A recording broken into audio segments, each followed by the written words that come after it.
Hi, my name's Megan, and this is the story of how I bought a house at 18. Hey guys, it's Megan, and today is going to be an interesting video. I follow a podcast called She's on the Money, so if anyone's watching from there, they would kind of know what I'm talking about today and what my story is. So recently I posted a money win. So this Facebook account is pretty much where people celebrate their achievements, celebrate their money wins, and also their money losses, and just educate and teach other people and inspire other people about finances and about being a girl boss, which I really appreciate in this day and age. So I'll put up some pictures of the screen of what I was talking about, but pretty much I'll explain a little bit about myself first. So hi, my name's Megan. What this post and video is about, obviously by the title, is how I bought a house at 18. So I bought a house, it got settled early August or late July, so just after the financial year. I was 18 in 6 months, so just turned 18.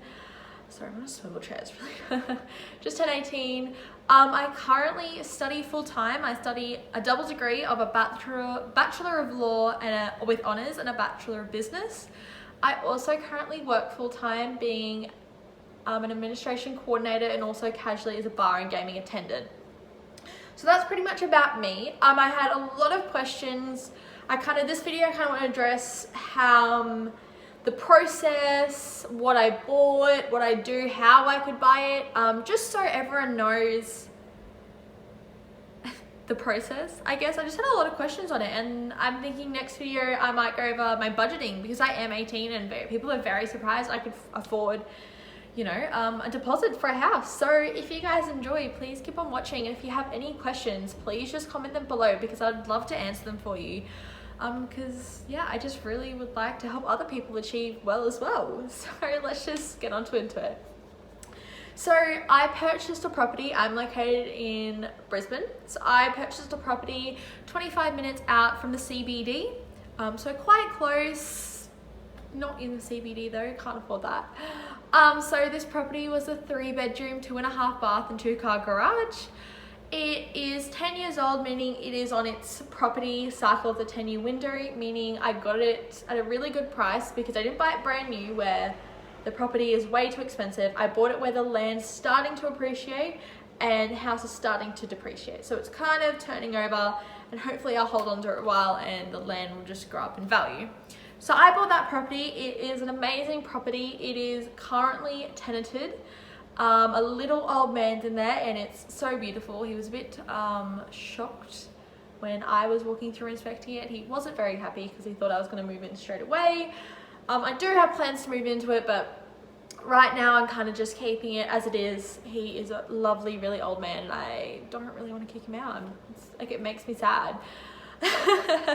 So for that property, I will say the finances, I hope this doesn't come across as bragging or anything. I just want to inform people of what you actually have to go through. So with that, it was I got it for $300,000. So I put in an offer.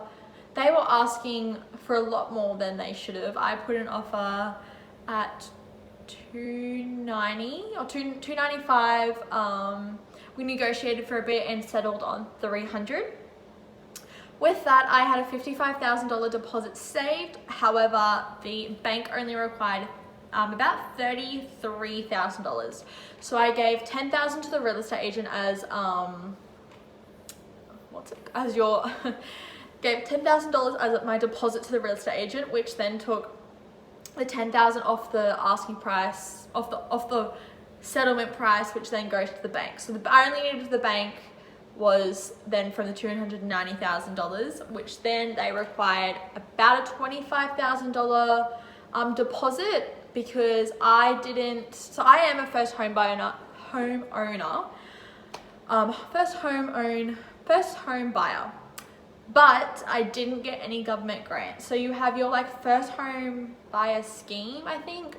That's to buy a new property to live in. I didn't want to buy a new property. New property that I could afford is a lot further out than I would love to live. Also, I didn't know if I would go in and be have that as my primary residence straight away, so I didn't want to then become ineligible and have to give back that money. And there was also like an LMI. So LMI is your loan mortgage insurance. So if you don't have the 20% deposit, you then have to have a loan insurance because you're more of a liability. So I could have got a grant for that. However, due to just the limited time I had, it was just a really long process to get approved for. So I ended up just copying the LMI. I think I had nearly 20% anyway, so it honestly wasn't that much in terms of the insurance. It just got added onto the mortgage, so I wasn't out of pocket anymore. So it wasn't that big of a deal. So that's pretty much that. So a lot of people have asked how I thought, like, what do I do? I'll tell you my budgeting and saving. More go into depth with my budgeting and saving next video, but I will tell you what I do, how I got here. So as I said before, I went to school in 2019. I graduated then, so I was doing full-time school, had to go there. But during that time, I did work 2 jobs. So I was working most nights and all weekends. And I think, I'll tell you numbers as well. Like, I'm perfectly fine with that. So I think this financial year, even after the corona, and I did lose my job for a little bit, I think I ended with $35,000, like taxable income, which for someone who was in grade 12, I think that's fairly good. So I've been working since I was 14. That's why I did have the $55,000 saved, but I do save a lot. So then coming into this year, I managed to get a full-time job in June actually. So I'd only been working casually beforehand. Corona hit. I worked in the hospitality industry, so my workforce went down. I then managed to do some couple odd jobs and then secure a role as an administration coordinator.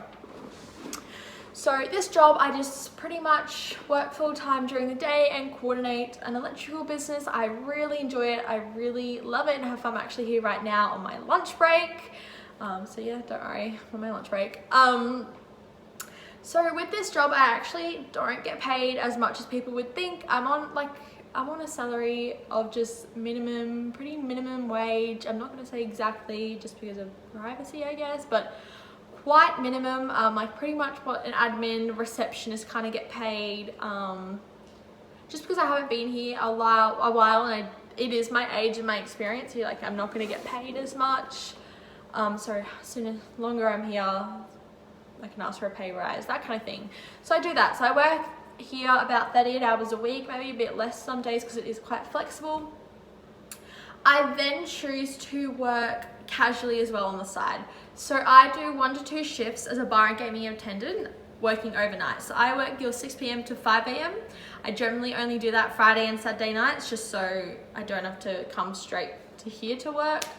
And that pulls me in quite a lot of extra money as well, because working overnight, you do get paid your extra penalties and stuff, because it's not easy. I then, for some extra, so that is my income I bring in and I save. Then I do another kind of job as my spending money per week. So I actually do student tutoring. So this brings me in like $100 a week, which I then spend on my regular expenses. I do have to let you know, and I'll go into more depth next video, I do pay all my insurances, gym membership, car, that kind of thing, all up front yearly. So that I don't count that into my weekly budget. So only in my weekly budget is petrol for my car, rent, and like social. So I try to keep that of what money I earn from tutoring. Sometimes it doesn't work, and you do have to be okay with it, and you're not always going to stick to budget. I think if you're hard on yourself all the time, it's going to be quite negative impact on your life, and you don't want to constantly be revolved around money. I am still working on that. I'm still working on, treating myself and rewarding myself and not feeling guilty. But that is something that I will continue to learn and continue to strive for. So yeah, that's pretty much my work life. I plan my future goals, and I plan to be able to buy a second home before I'm 19. I turned 19 at the end of February in 2021. Will that happen? Maybe or maybe not, but that's a goal I've written down and is a measurable and achievable goal. I hope to achieve it. I think it may happen, and I just got to set my mind to it, because in this day and age, so many people put down, especially my generation of Gen Z, that we're lazy and we stay at home, and you know, we just are suckers off like our parents. And honestly, that is not true. Yes, there are some people that have made a bad name, but don't let those negative people and those lazy people stop you from what you want to achieve. Because so many people told me I couldn't buy a house, and it's stupid for me to buy a house, and why would I want to be in that much debt? But it's not debt. I'm paying it off, but I then have an asset of a house. Like, don't let them stop you, and don't let them tell you you can't. I went through many inspections where people looked at me and just shunned me away because of how old I looked, but didn't realize I probably had more money, more of a deposit than the other older couple that was standing there with 3 kids. But that's just how it is. I think you should definitely feel when you're buying a property that your real estate agent is going to be working with you and is there to support you. I found an amazing real estate agent, and was one of the reasons why I did buy this property was the real estate agent, because he was young. He actually encouraged me to do whatever I wanted. He stepped me through the entire process of buying a house, which if you guys want to learn that, I'm happy to tell you, because it is very like unknown. I didn't know that there was different deposits you have to do and different offers and how the loan works and mortgage brokering and all that. Like, you don't know anything, and unless you have someone to guide you there, you're a bit lost. So I suggest definitely trying to get some connections, trying to find a good real estate agent, because if you do, they can either get you some off-market properties, some better deals, talk with the owners. You also, I suggest, is to get a mortgage broker. Don't go to the banks directly. It is way too difficult and hard. The mortgage broker does it all for you and just takes the hassle out of doing the loan. I had so much problems with my loan process, just in regards with approval and stuff, just due to my age and work, and not that I didn't have the money for it, it was more just other concerns. And my mortgage broker worked day and night to get me this loan and for it to be able to be approved, and same as my lawyer. He was fantastic running around. We did have to push out the settlement day because the bank I was with was just not cooperating, not sending the forms out. It was mid-COVID. The mail was very, very slow. But they did everything they can to support me, and I truly thank that, because I think the more support you can surround yourself with, the better it is. So yeah, that's pretty much my story. So I'm 18.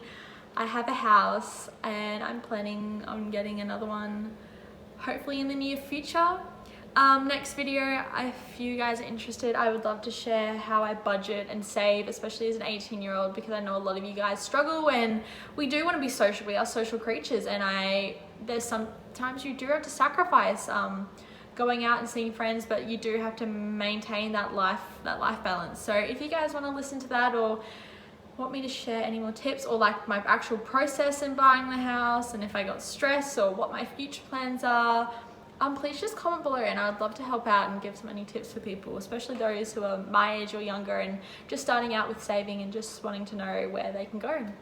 So thanks guys.